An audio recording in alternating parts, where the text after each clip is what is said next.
2015년 제2회 회로 이론 및 제어공학 기출문제 해설을 시작하겠습니다. 이번 회차도 답 찾는 방법 그리고 간단한 계산 문제 위주로 진행하도록 하겠습니다. 자, 시작하겠습니다. 61번 다음 연산 증폭기 회로에서 출력전압 V0를 나타내는 식은 다음 VI는 입력 신호이다. 요거 딱 봐도 문제와 답만 암기하고 가는 문제죠. 답은 1번입니다. 61번 문제와 답만 암기하고 다음 문제 넘어가겠습니다. 62번 특성 방정식 중 안정될 필요 조건을 갖춘 것은 안정, 불안정 어떻게 판단하죠? 루스 판별식을 이용해서 판단하죠. 그런데 루스 판별식을 이용하기 전에 그 특성 방정식이 이게 안정될 조건을 갖추고 있는지 확인하는 그런 내용이 있습니다. 그걸 안정될 필요 조건이라고 하는데요. 그 조건은 방정식의 모든 항이 존재한다. 그리고 개수의 부호가 같은 부호로 통일되어야 한다. 이 조건이 만족을 하면 이건 우선 안정될 필요 조건을 갖췄다. 이렇게 보는 겁니다. 자, 1번부터 보면 특성 방정식이 S4승 플러스 3S제곱 플러스 10S 플러스 10이 있는데 보면은 S3승이 없죠. 그래서 얘는 안정될 필요 조건을 갖추지 못한 애입니다. 여기 방정식 모든 항이 존재한다고 했잖아요. 그죠? 그리고 2번도 보면 개수의 부호가 같은 부호로 통일. 부호가 다르죠. 그래서 얘도 필요 조건을 갖추지 않았고요. 3번 역시 얘도 필요 조건을 갖추지 않았습니다. 부호가 다르잖아요. 4번을 보면 다 모든 방정식에 특성 방정식에 모든 항이 존재하고요. S3승, S2승, S1승 그리고 개수의 부호가 다 플러스로 통일이 되어 있습니다. 그렇죠. 그래서 62번에 4번의 식이 안정될 필요 조건을 갖춘 거예요. 그리고 나서 이 식이 정말 안정된 건지 불안정된 건지는 루스 판별식을 이용해서 확인해 보면 되겠죠. 그래서 62번의 답은 4번이 되는 겁니다. 자, 다음 문제 가겠습니다. 63번 그림의 신호 흐름 선도에서 R분의 C를 구하면 그림을 보면 R이 입력이고 C가 출력이네요. 그래서 입력분의 출력을 구하라. 즉 전달함수를 구하라 문제죠. 자, 신호 흐름 선도에서의 전달함수 구하는 공식, 이런 공식이 있습니다. 이게 메이슨 공식이라고 신호 흐름 선도 구할 때 사용하는 공식인데요. 일반 블록 선도 구할 때랑 거의 비슷합니다. 우선 얘를 설명드리면 얘는 전향 경로 이득이에요. 그러니까 입력부터 출력까지 다이렉트로 가는 애들을 다 곱한 값. 근데 얘가 뭐 한 개가 될 수가 있고 두 개가 될 수가 있고 뭐 세 개, 뭐 여러 개가 될 수가 있는데 걔네들의 합이란 얘기입니다. 그리고 여기다가 얘 델타 K를 곱해주는데 얘가 뭐냐면 얘는 1 마이너스 이 전향 경로와 접하지 않는 루프 이득. 루프 이득. 근데 얘는 루프 이득이 얘랑 그 앞에 곱해진 이 전향 경로랑 이렇게 접하지 않는 그런 루프 이득만 여기 들어갈 수 있는 거예요. 그리고 요 분모의 델타는 뭐냐면 1 마이너스 루프 이득이 됩니다. 여기에 뭐 루프 이득끼리 만나지 않는 뭐 이런 거 있는데 우선은 그냥 요렇게만 알고 문제 해결하자고요. 자, 그러면 이때 제 해설에다 제가 써놓은 건 얘를 이 신호 흐름 선도에 맞게 이렇게 풀어놓은 거예요. 자, 전달 함수는 전향 경로 이득, 첫 번째 전향 경로 이득 곱하기 첫 번째 전향 이득 경로에서 1 마이너스 첫 번째 전향 경로 이득과 만나지 않는 루프 이득. 그걸 곱해준 거. 걔가 됩니다. 그리고 얘는 두 번째 전향 경로와 가로 1 마이너스 두 번째 전향 경로와 만나지 않는 루프 이득을 나타냅니다. 잘 감이 안 오시죠? 그래서 한번 풀어보도록 할게요. 자, 우선 분모부터 해보겠습니다. 얘가 전향 경로 이득이라고 했죠. 그래서 전향 경로 이득 G1는 처음에 이렇게 가는 거 하나 있네요. 입력부터 출력까지 다이렉트로 가는 애를 곱해보면 A, B. 그래서 전향 경로 이득은 A, B가 되고요. 이 전향 경로 이득과 만나지 않는 루프 이득. 우선 루프는 이렇게 돌아가는 애를 의미하는데 다 만나고 있죠. 이 전향 경로 이득과. 그래서 얘가 0이 되는 겁니다. 그래서 1 마이너스 0은 그냥 1이 되겠죠. 그래서 얘 델타 1은 그냥 1이 되는 거예요. 자, 그 다음에 두 번째 전향 경로 이득을 보겠습니다. 두 번째 전향 경로 이득. 이렇게 가서 이렇게 가는 애 하나 있네요. 그죠? 얘는 그냥 1 곱하기 C 곱하기 1 해서 그냥 C가 되는 거예요. 그래서 G2는 그냥 C가 되고 요 델타2는 1 마이너스 두 번째 전향 경로와 만나지 않는 루프 이득을 얘기합니다. 자, 루프 이득 여기서는 이거 두 개 있는데 얘 C와 만나지요. 예, 그래서 여기도 루프 이득이 0이 돼서 그냥 1만 남는 거예요. 그래서 델타2도 그냥 1이 나온 겁니다. 자, 이렇게 해서 분자를 구했고요. 이제 분모. 분모 뭐라고 그랬죠? 1 마이너스 루프 이득. 자, 루프 이득을 좀 볼까요? 자, 우선 1 마이너스 루프 이득. 얘 하나 있고요. 얘가 하나 있네요. 그죠? 그리고 하나가 더 있죠? 여기서 이렇게 갔다가 이렇게 가는 애. 예. 이게 루프 이득의 기준이 뭐냐면 시작된 점에서 가서 다시 시작된 점으로 돌아오는 애가 루프 이득이라고 합니다. 예. 그래서 총 루프 이득은 3개가 있어요. 그래서 첫 번째 루프 이득 AB 그죠? 더하기 BE AD네요. AD BE 그 다음에 세 번째 루프 이득 CED CED를 CDE로 써도 되죠. 그래서 이렇게 나오는 겁니다. 자, 그래서 델타는 1 마이너스 루프 이득. 그래서 얘를 정리를 해보면 얘네 두 개 이렇게 그냥 묶어주고요. 얘만 밖으로 이렇게 나오면 1 마이너스 AD 플러스 BE 마이너스 CDE가 되죠. 그래서 얘가 분모에 들어가고 얘네들이 분자에 들어가면 자 우선 G1 곱하기 델타1은 그냥 AB죠. 그래서 AB 플러스 G2C 곱하기 1은 그냥 C가 됩니다. 그리고 분모 우리가 1 마이너스 루프 이득 얘를 요 밑에다 이렇게 집어넣으면 답은 얘가 이렇게 되는 거네요. 자, 얘 답을 찾으면 1번이 되겠네요. 그죠? 그래서 63번의 답은 1번입니다. 여러분, 이거 우리가 뭐 계산해서 푸는 거 아니잖아요. 그죠? 그냥 신호 흐름 선도를 보고 공식에 의해서 답을 찾아내는 겁니다. 네, 정리에 의해서 답을 찾아내는 거예요. 그래서 여러분 요거 매 회마다 매번 나온다 생각하고 이거 천천히 한번 혼자서 정리해 보시고요. 이 문제가 아니라 또 이 문제를 변형해서 또 나오는 문제들도 많거든요. 예, 그런 문제를 해결하려면 이 내용을 알아야 됩니다. 그죠? 예. 그래서 이런 간단한 신호 흐름 선도에서의 전달함수 구하는 방법 꼭 이해하고 넘어가시길 바라겠습니다. 자, 다음 문제 가겠습니다.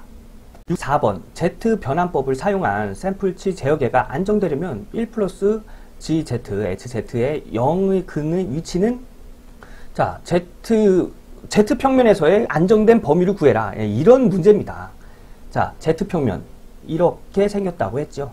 여기서 안정되는 부분은 이 원 안쪽 이쪽이 이 부분이 안정되는 부분이고요. 이 바깥쪽이 불안정인 부분입니다. 그래서 1 플러스 Z, GZ, HZ는 0. 이게 뭐죠? 얘가 특성 방정식입니다. 그죠? 그래서 이 특성 방정식의 근이 이 원 안에 있으면 얘는 안정이라고 판단하는 거고요. 이 원 밖에 있으면 얘는 불안정이라고 판단하는 겁니다. 자, 그래서 문제를 보면 요 보기에 Z의 절대값이 1인 단위원 안쪽에 존재하여야 한다. 단위원 안쪽에 존재하여야 한다. 예, 얘가 안정이 되는 근의 위치죠. 예, 단위원의 안쪽. 그래서 답은 3번이 되는 겁니다. 여기서 또 설명을 안 하고 갈 수 없는 게 S평면에서의 안정 불안정인 그런 범위.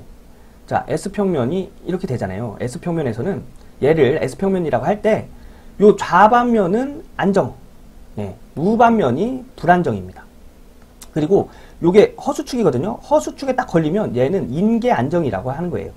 아까 전에 Z평면에서도 여기 안쪽이 안정, 바깥쪽이 불안정이라고 했죠. 이 원주, 여기에 딱 걸치면 얘는 인계 안정이라고 합니다.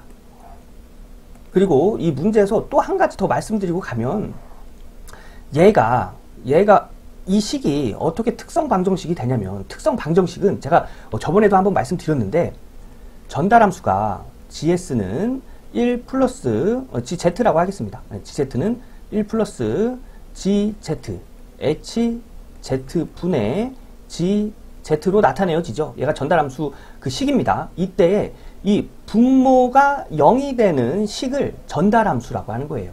1 플러스 GZ, HZ 얘랑 같죠. 예, 그래서 이때 얘를 특성 방정식이라고 할 수 있는 겁니다. 예. 그래서 64번에서는 Z평면에서의 그 안정되는 그 범위, 불안정되는 범위, 그리고 임계 안정, 그리고 S평면에서의 안정 범위, 불안정 범위, 임계 안정, 그리고 얘가 특성 방정식이 되는 이유를 말씀드렸습니다. 예, 이런 것들 자주 문제를 풀기 위해서 알아야 되는 기본 지식들이니까 여러분 이번 기회에 확실하게 알고 넘어가자고요. 예, 그래서 64번의 답은 3번입니다. 안정되려면 단위원 안쪽에 존재하여야 한다. 예, 자, 다음 문제 가겠습니다. 65번, 예, 이런 시간의 함수를 Z 변환하면, 네, Z 변환표 암기하셔야 된다고 제가 말씀드렸죠. 그래서 기본적인 진짜 아주 기본적인 표를 제가 가져왔습니다. 이거 말고도 여러 가지가 있는데 우선 제일 기본적인 거, 이거는 완전 기본으로 알고 계셔야 된다는 얘기입니다. 그래서 시간의 함수가 임펄스 함수, 그 다음에 단위 계단 함수, 그 다음에 t일 때 2의 마이너스 at 승일 때 그 라플라스 변환과 z 변환, 요거는 암기하고 계셔야 됩니다. 자, 우선 여기서 시간의 함수에서 물어본 게 k 2의 마이너스 at 승이잖아요. 그래서 얘를 z 변환해서 이 k를 곱해주면 됩니다.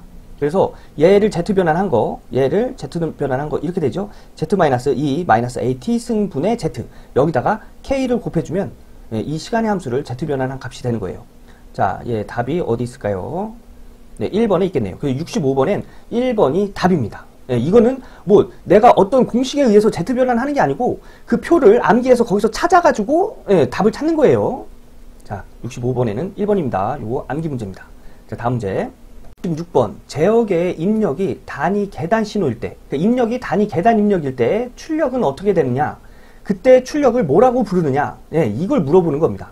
그래서 제역에서 입력이 단위 계단 신호일 때는 그 출력 응답은 인디셜 응답이라고 합니다.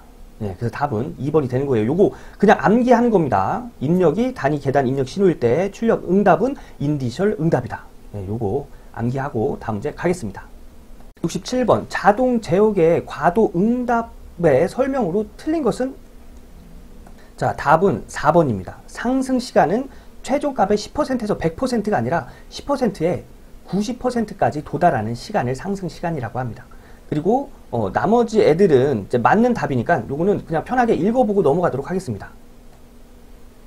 이것도 워낙에 중요한 내용들이긴 한데 다음에 이것들에 관련된 문제가 나왔을 때 그때 암기하고 가자고요. 지금 암기하시면 좀 헷갈립니다. 예, 이게 뭐 간단하게 설명드리면 이제 과도 응답이 여기가 우리가 목표값이면 과도 응답이 이제 이런 식으로 이렇게 가서 우리가 목표값에 이렇게 도달을 하게 되는데 상승 시간은 우리가 요하는 값의 10%에서 90%까지 예, 요렇게 가는 요 시간을 상승 시간이라고 하고요. 지연 시간은 최종값의 50%. 그러니까 여기가 우리가 최종값이잖아요. 여기에 50%까지 걸리는 시간. 예, 그런 시간을 얘기하는 거예요. 이것 말고도 여러 가지 시간들이 있는데 그거 한 번에 공부하면 헷갈려요. 예, 그래서 우선은 67번에서는 상승 시간은 최종값의 10%에서 90%까지만 도달하는 시간이다. 요것만 하나 확실히 알고 넘어가자고요. 예, 그래서 67번의 답은 4번입니다. 자, 다음 문제 가겠습니다. 68번. 주파수 전달함수가 S인 미분 요소가 있을 때 이 시스템의 벡터 궤적은? 자, 이것도 답을 찾는 방법인데요. 예, 이거는 필기를 해두시는 것을 권장드리겠습니다. 예, 점이 실수축에 이렇게 찍히면 얘는 비례 요소입니다. 예, 비례 요소고요. 점이 이 화살표가 0쪽으로 이렇게 진행을 하면 얘는 적분 요소입니다. 예, 적분 요소고요. 그 다음에 화살표가 0점에서 이렇게 무한대 쪽으로 이렇게 진행을 하면 얘는 미분 요소입니다. 예, 미분 요소예요. 그리고 요 비례 요소에서 화살표가 무한대 쪽으로 가면 이거는 비례 미분 요소라고 합니다. 예, 이거는 비례 미분 요소라고 합니다. 예, 요거 메모해 두시면 나중에 또 이제 공부하실 때 딱 보면은 아시겠죠? 예. 그리고 또 여기서 하나 더 알고 넘어갈 게 이제 문제에서 이런 게 나와요. 이렇게 동그라미 된 게. 그리고 화살표가 이렇게 돼 있을 겁니다. 얘는 부동작 시간 요소입니다. 예, 얘는 부동작 시간 요소예요. 예. 그래서 이것도 답을 찾는 방법이에요. 그래서 68번엔 미분 요소를 찾으라고 한 거죠. 그래서 미분 요소 0에서 무한대로 화살표가 된 거. 그래서 3번이 답이 된 겁니다. 예. 요거는 요렇게 필기해 놓으시고 요거 하나하나씩 보면서 암기해 두시는 것을 권장드리겠습니다. 다음 문제 가겠습니다. 자, 69번. 2차계의 감쇄비 델타가 0보다 크면 어떤 경우인가? 얘를 감쇄비 혹은 제동비라고 부르는 앤데요. 이것도 암기하고 가는 겁니다. 예. 이 제동비가, 그러니까 감쇄비가 1보다 작으면 부족제동, 예. 감쇄비가 1보다 크면 과제동, 감쇄비가 1과 같으면 임계제동, 감쇄비가 0이면 무제동.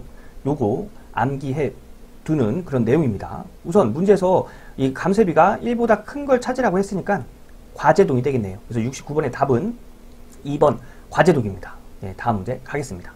10번 특성 방정식 PS가 다음과 같이 주어지는 개가 있다. 이 개가 안정되기 위한 K와 T의 관계로 맞는 것은 단 K와 T는 양의 실수이다. 네. 이 문제는 요 특성 방정식을 루스 판별식으로 이용을 해서 정리를 한 다음에 K와 T의 범위를 알고 그것 가지고 이제 K와 T의 관계를 찾는 문제입니다. 자, 우선 그러면 얘를 이 특성 방정식을 루스 판별식에 의해서 정리를 한번 해볼까요? 예, 루스 판정법이라고도 합니다. 예, 이건 중요한 게 아니에요. 예. 자, 그래서 이 특성 방정식 PS가 특성 방정식이 이렇게 될 때 루스 판별식을 정리를 하면 우선 최고 S의 최고 차수 S의 3승이죠. 그래서 S의 3승을 위에다 놓고 이렇게 쭉 차례대로 이렇게 적어 놓고요. 그 다음에 여기 S의 2승까지는 특성 방정식을 보고 정리를 하는 거고요. 그 밑에는 그 특성 방정식을 이용해서 우리가 정리하는 겁니다. 자, 우선 그러면 S의 2승 위쪽에 특성 방정식을 보고 정리를 하는데 어떻게 정리하냐면 순서가 1, 2, 3, 4 이렇게 됩니다. 순서가 그 순서대로 S 차수 앞에 있는 상수를 하나씩 적는 거예요. 자, 2, 3, 1 플러스 OKT, 그 다음에 OK 이렇게 있죠. 그래서 2, 3, 1 플러스 OKT, OK 이렇게 적는 겁니다. 자, 이제 특성 방정식을 보고 다 정리를 끝냈으니까 우리가 이제 이 특성 방정식을 보고 정리를 해야겠죠. 그래서 S1 행부터 정리를 하면 바로 위에 있는 이 수가 S1행의 분모가 된다고 했죠. 그래서 3분의 얘랑 곱한 거 빼기 얘랑 곱한 게 분자로 올라갑니다. 예, 그래서 식이 이렇게 되는 거예요. 얘도 마찬가지로 얘가 분모로 오고 얘랑 곱한 거 빼기 얘랑 곱한 건데 여기 수가 없죠. 0입니다. 그래서 분자가 0이 돼요. 그래서 얘 수는 0이 되는 거예요. 그래서 이렇게 0이 0으로 써주고요. 그 다음에 마지막 행 얘를 정리를 하면 자 이쪽을 정리를 하면 얘는 요 적어야 될 그 장소 위에 옆에가 0이면 그 위의 숫자가 바로 이렇게 온다고 했습니다. 얘도 얘가 분모가 돼서 얘랑 곱한 거 빼기 얘랑 곱한 건데 계산해 보면 그냥 이 값이 이렇게 나와요.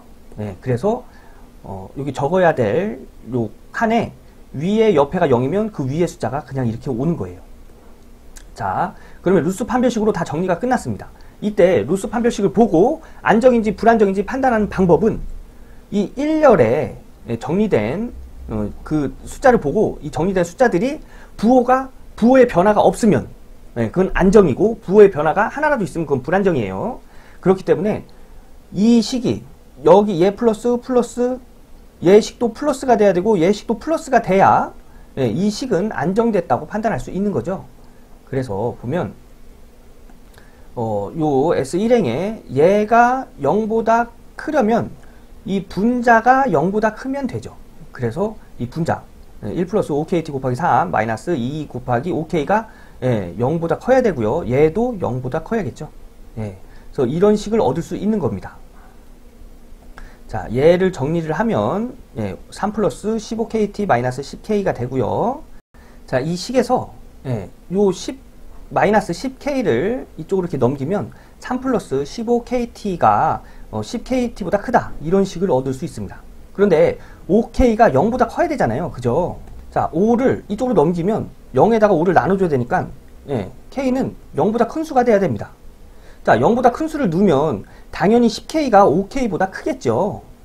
그래서 10K 안에 5K가 포함되기 때문에 그냥 10K라고 해줘도 상관이 없는 겁니다. 이 내용은 조금 생각을 좀 하셔야 돼요. 그죠? 그래서 답이 3 플러스 15KT가 10K보다 크다. 이 식이 답이 되는 겁니다. 그래서 답은 3번이 되겠네요. 자, 이 문제도 뭐 여기까지는 이해가 조금 어려우실진 모르겠는데 여기까지는 식을 만들어낼 수 있잖아요. 그죠? 예, 한번 혼자서 천천히 한번 해보시는 걸 권장드리겠습니다. 자, 다음 문제 가겠습니다. 71번 반파 대칭의 외형파에 포함되는 고주파는? 반파 대칭의 외형파는 홀수항만 존재합니다. 예, 요거 암기하고 가는 거예요. 그래서 포함되는 고주파는 제5고주파가 되겠네요. 다른 애들 다 짝수인데 얘만 홀수죠. 그래서 71번의 답은 3번이 되는 겁니다. 예, 암기하고 다음 문제 넘어가도록 하겠습니다. 72번 R5의 저항 3개를 Y로 접속한 것을 선간전압 200V의 3상 교류전원에 연결할 때 선전류가 10A 흐른다면 이 3개의 저항을 델타로 접속하고 동일 전원에 연결하면 선전류는 몇 암페어인가?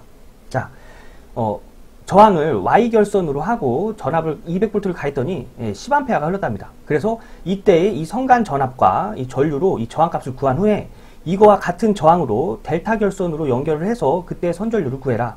예, 이런 문제입니다.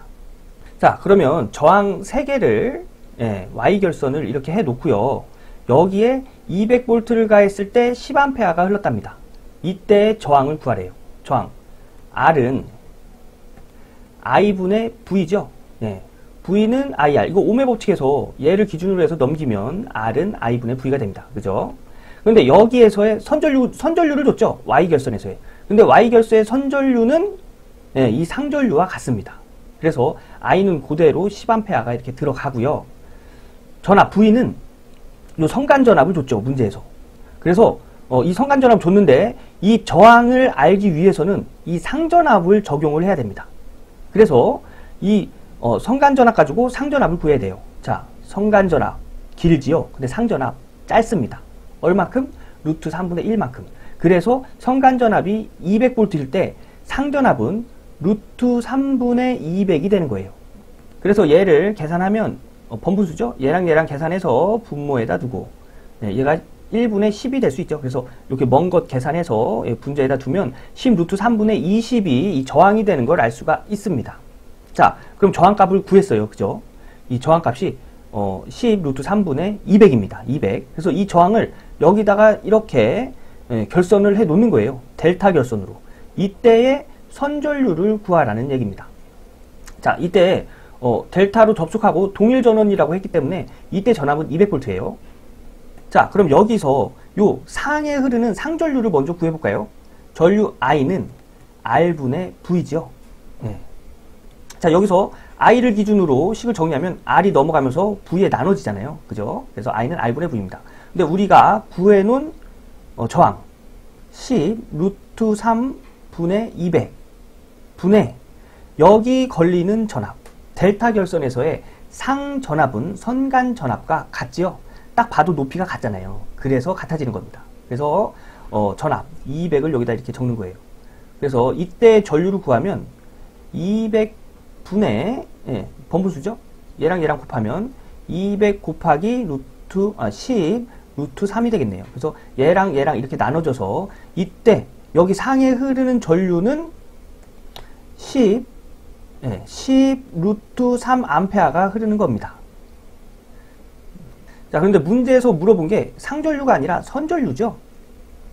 자, 이 선전류는 상전류보다 크다고 했죠. 몇 배? 루트 3배.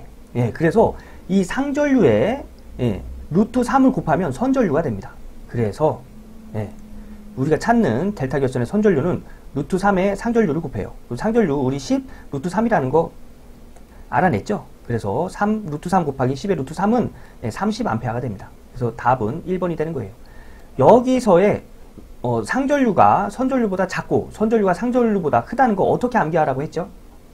이렇게 델타 결선이 있으면 워낙에 전류는 이렇게 한 방향으로 이렇게 돌면서 흐르는데 원래는 근데 우리 암기할 때는 이렇게 얘를 기준으로 했을 때 전류가 이렇게 흐른다고 생각하자고 했죠.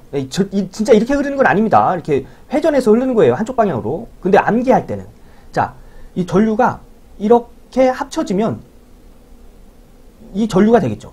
그죠? 그러면 여기 흐르는 전류는 얘보다 크겠죠. 얘만큼. 그죠?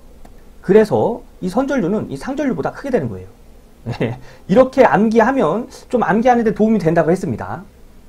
자, 이거 중요한 내용이라 제가 간단하게 다시 한번 설명을 드릴게요. 제가 저번 회차에서도 2015년 1회차에서도 이거 좀 자세히 설명을 드렸는데 이게 중요한 거라 제가 계속 설명 드리는 거예요. 자, Y결선에서의 상전류는 바로 선으로 가기 때문에 Y결선의 상전류와 선전류는 같고요. 네, 상전압은 선간전압보다 작지요. 얼마큼? 루트 3분의 1배만큼. 반대로 얘기하자면 선간전압은 상전압보다 크지요. 얼마큼? 루트 3배만큼. 네, 그래서 Y결선에서의 그 선간전압과 상전압, 그 다음에 선전류와 상전류 요거 이렇게 잘 정리해 두시고요. 델타 결선에서는 상전압이 선간전압과 같지요. 높이가 같잖아요. 그죠? 네.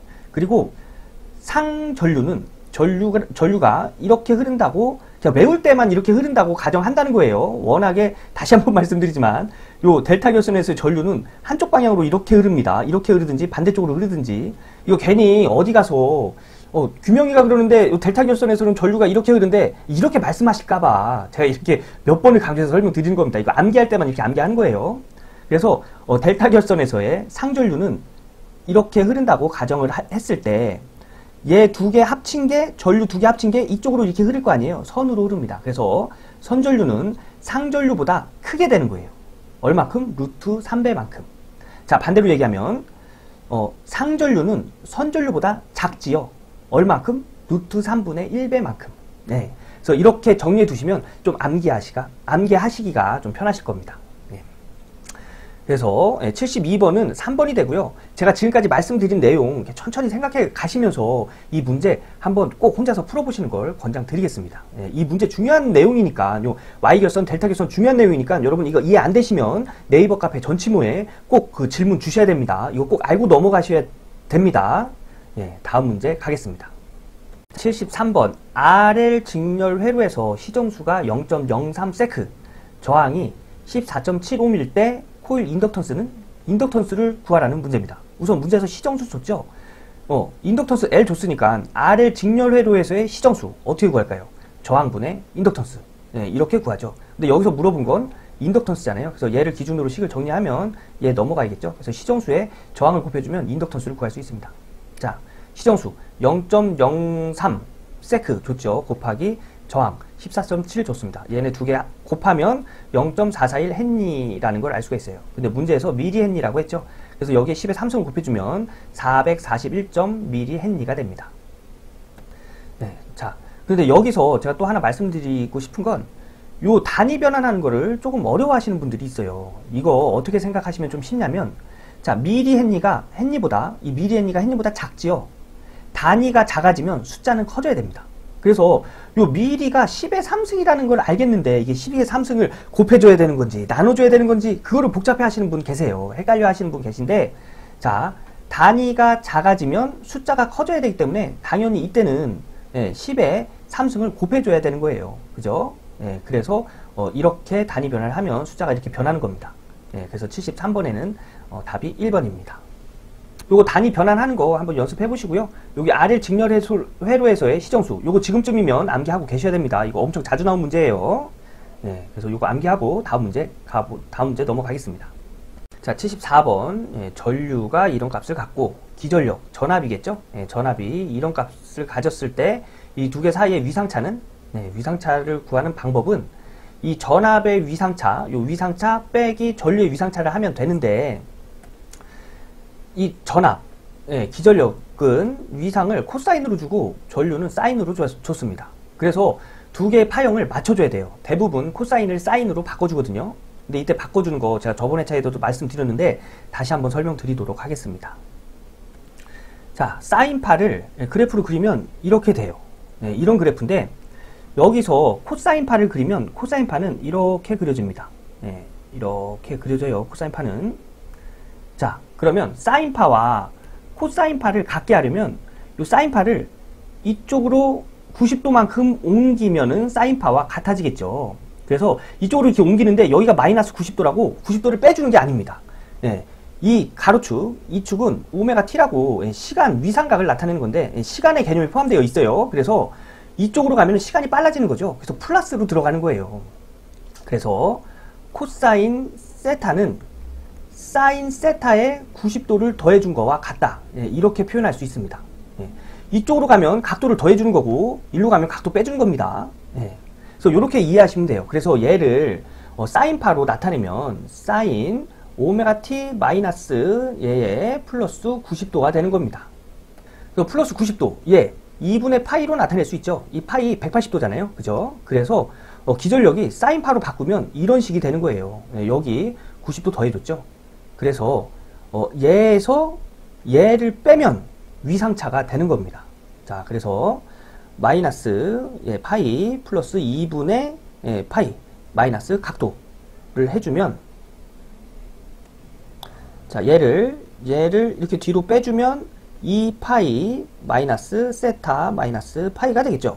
그래서 요 마이너스끼리 묶어주면 2분의 파이 마이너스끼리 묶어주고 세타 더하기 파이가 되는 겁니다. 예, 그래서 얘랑 똑같은 답이 2번에 있네요. 예, 그래서 답은 2번이 되는 겁니다.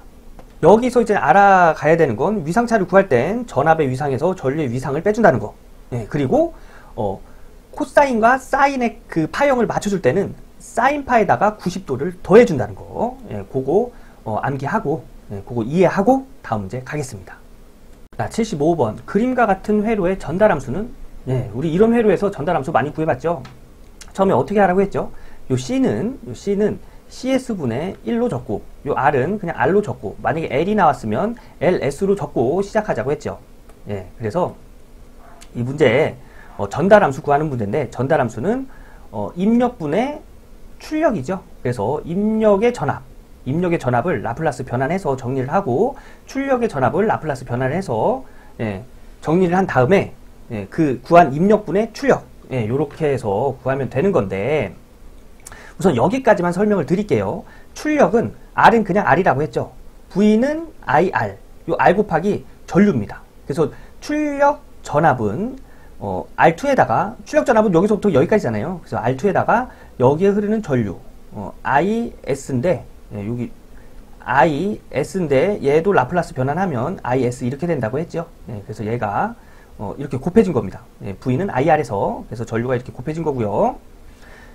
입력도 보면은 얘의 입력도 V는 IR에서, 그죠? R, 합성 저항, 여기서는 합성 임피던스라고 하는 게 맞죠? 콘덴서 성분이 있으니까, 캐피시턴스 성분이 있으니까 합성 임피던스라고 하는 게 맞습니다. 어쨌든 간에 얘를 합성 임피던스, 얘를 합성한 값을 구하고, 이 병렬이고 직렬이잖아요. 그래서 얘네 두 개를 더하면 이제 합성한 임피던스 값이 나오는데, 얘를 계산한 게 얘고요. 예.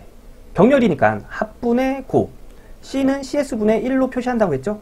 거기다가 얘가 직렬로 연결되어 있기 때문에 R2를 구한 겁니다. 그리고 V는 IR에서, 지금 R을 구한 거니까 여기 I를 곱해줘야겠죠. 그래서 여기서 흐르는 전류 I를 여기다 이렇게 곱해줘서 입력 전압을 구하는 거예요.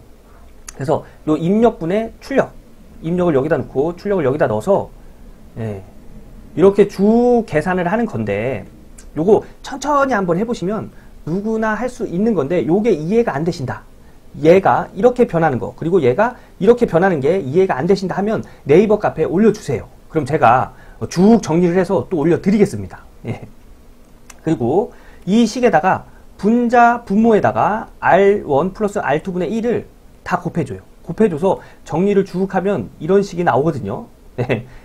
그래서 여기서의 문제에서 준 T1은 R1 곱하기 C, T2는 R1 플러스 R2분의 R를 얘를 T2로 변경해주고 얘를 T1으로 변경해줘서 또 식을 정리하면 이런 식이 나옵니다. 네. 그래서 여기서부터 여기까지는 그냥 식을 정리하는 그런 내용이고요.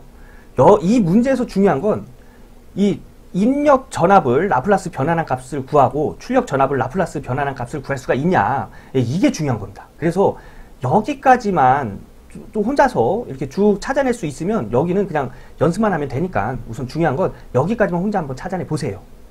그리고 나서 이 문제는 문제와 답만 암기하고 가도 그렇게 큰 문제가 없는 문제입니다. 우선 요 정리도 한번 이해가 되시면 한번 정리해 보시는 것도 도움 되겠죠. 연습 삼아서 근데 이 정리하시면서 이해가 안 되시면 네이버 카페 전치모에 올려주세요. 그럼 제가 정리식을 쭉 적어서 올려드리도록 하겠습니다. 네, 그래서 75번의 답은 2번입니다. 자, 다음 문제 가겠습니다. 76번 전원 측이 1kΩ, 부하 저항이 10Ω일 때 이것의 변압기 N대 1의 이상 변압기를 사용하여 정압을 취하려 한다. L의 값으로 옳은 것은 권수비 구하라는 얘기죠. 그래서 변압기 권수비는 루트 R2분의 R1 이렇게 나타냅니다. 그리고 또 권수는 2차 권선분의 1차 권선 이렇게 나타내어지죠. 그래서 이것 가지고 이제 문제를 해결하는 거죠. 요 N, 얘가 N1이 되겠네요. 그죠? 얘를 찾아라, 이런 문제입니다. 그래서 얘를 식을 정리하면 이거 두 개 곱한 값은 이거 두 개 곱한 값이랑 같아야 된다. 그죠? 그래서 이거 두 개 R1의 루트 R2 곱한 값과 N2 곱하기 R1 루트 R1 곱한 값은 같지요. 여기서 이제 또 우리가 구해야 될 것은 요 N1. 그래서 N1을 기준으로 해서 식을 정리하면 얘 넘어가야겠죠. 그래서 N2 곱하기 루트 R2분의 R1이 됩니다. N2는 1. 그 다음에 R2, 2차 저항은 10옴, 1차 저항은 1kΩ 해서 1000옴이 되겠네요. 그래서 얘를 계산기에다 두고 때리면 10이라는 걸 알 수 있습니다. 그래서 76번, 답은 2번입니다. 이거 간단한 계산 문제죠. 권수비가 이렇게 된다는 거, 저항에 대한 권수비는 루트를 씌워줘야 된다는 거, 요거 암기하시고 다음 문제 가도록 하겠습니다. 77번 다음파형의 라플라스 변화는 암기하고 가는 거죠. 그래서 그래프가 이렇게 나오면 1번입니다. 요거 문제 답만 암기하고 가는 문제입니다. 자, 다음 문제 가겠습니다. 78번 정연파 교류전압의 시료값에 어떠한 수를 곱하면 평균값을 얻을 수 있는가? 그러니까 시료값에 어떠한 수를 곱하면 평균값을 얻을 수 있는가? 그러니까 이 어떤 수를 구하라는 문제죠. 그럼 정연파의 시료값과 평균값을 다 알고 있어야 됩니다. 그죠? 정연파의 시료값은 최대값에 루트 2를 나눈 값이고 평균값은 최대값에 2를 곱해주고 파이로 나눈 값으로 구할 수 있습니다. 자, 그래서 문제에서 원하는 식을 어떤 수를 구하려면 이 정연파에다가 어떤 수를 곱했을 때 이 평균값이 됐다고 했죠. 그래서 이 어떤 수를 기준으로 해서 식을 정리하면 얘 이렇게 넘어가야 됩니다. 그죠? 얘 분수기 때문에 넘어가면 아래 위가 바뀌어야 되죠. 그래서 2파이 곱하기 2 곱하기 최대 전압 곱하기 최대 전압분의 루트 2 하면 얘랑 이렇게 약분이 돼서 파이분의 2의 루트 2만 남습니다. 그래서 답은 1번이 되는 거예요. 78번 엄청 간단한 계산 문제입니다. 근데 이 문제 알려면 정연파의 시료값과 평균값을 암기하고 있어야 되겠죠. 요거 꼭 암기하고 다음 문제 넘어가도록 하겠습니다. 자, 79번 그림 A와 B의 회로가 등가 회로가 되기 위한 전류원 A와 임피던스 Z의 값은 이런 회로와 등가 회로인데 여기에 흐르는 전류원을 구하랍니다. 그리고 여기에 이렇게 등가 회로를 그렸을 때 이것과 같은 임피던스 값을 여기다 이렇게 구하란 얘기입니다. 제가 요거 해결하는 방법을 알려드리도록 하겠습니다. 우선 이 전류원을 구할 때는 요 단자를 단락시킵니다. 이렇게 붙여요. 그러니까 전력공학에서 얘기하면 CT 단락하는 그런 이유와 비슷한 이유입니다. 자, 우선 여기를 이렇게 단락을 시켜요. 그러면 전류는 어떻게 흐르냐면 이렇게 전류가 흘러서 여기가 단락되어 있기 때문에 전류는 이쪽으로 안 흐르고 그냥 이렇게 가서 이렇게 흐릅니다. 그럼 이때 흐르는 전류는 얘네들 무시하면 되겠죠. 그러면 I는 R분의 V. 자, R 20Ω밖에 없죠. 20분의 100V. 그래서 얘가 5A가 됩니다. 그래서 우선 이 전류는 5A가 되는 거예요. 그럼 요 둘 중에 하나가 답이 되겠죠. 그리고 이런 회로에서의 임피던스 이렇게 같게 하려면 이때는 태분항의 정리에서의 그 저항 구하는 방법, 그걸 이용하면 됩니다. 자, 우선 전압원은 단락시키고 전류원은 개방한다, 이런 내용이 있죠. 그래서 여기 전압원을 단락을 시킵니다. 그러면 이 저항이 다 병렬로 연결되어 있는 형태가 되는 거죠. 그래서 이 병렬로 연결되어 있는 이 저항들의 합성 저항을 구하면 이 임피던스가 같아져요. 그래서 20분의 1 플러스 40분의 1 플러스 40분의 1분의 1 이렇게 병렬 저항이 이렇게 3개 이상으로 있을 때는 이런 공식을 사용해야 됩니다. 요것도 뭐 합분의 곱 이거 사용해서 구하시면 안 돼요. 그래서 얘를 계산을 하면 10옴이 되는 걸 알 수 있습니다. 얘 계산기 놓고 때리면 10옴 나와요. 그래서 답은 1번이 되는 거예요. 여러분 이 문제 그냥 문제만 봐서는 좀 어렵게 느껴지실 수 있는데 문제를 막상 풀어보면 그렇게 어려운 내용이 아닙니다. 그죠? 문제 푸는 방법만 알고 그거대로만 이렇게 하나씩 하나씩 계산해 가면 돼요. 어려운 계산도 없잖아요. 그죠? 그냥 그 전류 구하는 공식 R분의 V 요거 사용해가지고 그냥 간단한 20분의 100 요거 한 거밖에 없잖아요. 전류는. 그리고 저항은 그냥 20분의 1 플러스 40분의 1 플러스 40분의 1분의 1 이거 우리가 계산하는 게 아니고 공학용 계산기에다 넣고 때리면 공학용 계산기가 계산해 주는 거예요. 그래서 그렇게 어려운 문제가 아니라는 거. 그래서 너무 겁먹지 마시고요. 한번 해보시면 뭐 이런 문제였어? 이런 식으로 느끼실 수 있으실 겁니다. 그래서 79번엔 답이 1번입니다. 자, 다음 문제 가겠습니다. 꼭 혼자서 해보셔야 돼요. 80번 S 함수가 이렇게 될 때 FT의 최종값을 구하면 자, 이거는 제가 문제를 푸는 방법만 좀 알려드리겠습니다. 우선 요 분모를 맨 끝에 상수가 하나 나올 때까지 S를 묶어요. 그러면 얘는 S의 제곱 플러스 S 플러스 3이 되겠죠? 그리고 분모도 분자도 똑같이 하는데 얘는 그냥 S를 묶을 수가 없죠? 플러스 5로 이렇게 나오게 됩니다. 이때 이 S를 없애줘요. 묶은 S를 없애준 다음에 S에다가 다 0을 대입합니다. 그러면 얘 0이 돼서 없어지고 얘 0이 돼서 없어지고 얘 0이 돼서 없어지겠죠? 그럼 3분의 15만 남아요. 얘 계산을 해주면 5가 됩니다. 그 답이 5가 되는 거예요. 이게 답을 찾는 방법입니다. 최종값 나왔을 때 요거는 이렇게만 알고 넘어가겠습니다. 자, 이렇게 해서 2015년 제2회 회로이론 및 제어공학 기출문제 해설을 마쳤습니다. 회로이론 및 제어공학 그렇게 쉽지는 않습니다. 하지만 답 찾는 방법을 좀 많이 연습을 하시고 또 간단한 계산 문제 몇 개 해결하고 암기해서 답 찾는 거 이런 거 몇 개 하시면 한 10개 정도는 무난하게 맞을 수 있다고 보고요. 여러분 문제를 딱 보고 난 이거 어려워서 못해 이러시지 마시고요. 내가 계산할 수 있는 데까지는 최대한 한번 해보시고 포기하는 거를 권장드리겠습니다. 그래야 그 계산하는 과정에서 또 뭔가를 또 배우거든요. 그러면서 좀 더 어려운 계산할 때 또 그 배웠던 걸 써먹고 가면서 어려운 계산 문제도 해결할 수 있게 되는 거예요. 그러면 그런 식으로 공부하시길 권장드리고요. 오늘 기출문제 해설은 여기서 마무리하고 저는 다음 강의에서 또 인사드리도록 하겠습니다. 여러분 고생 많으셨습니다.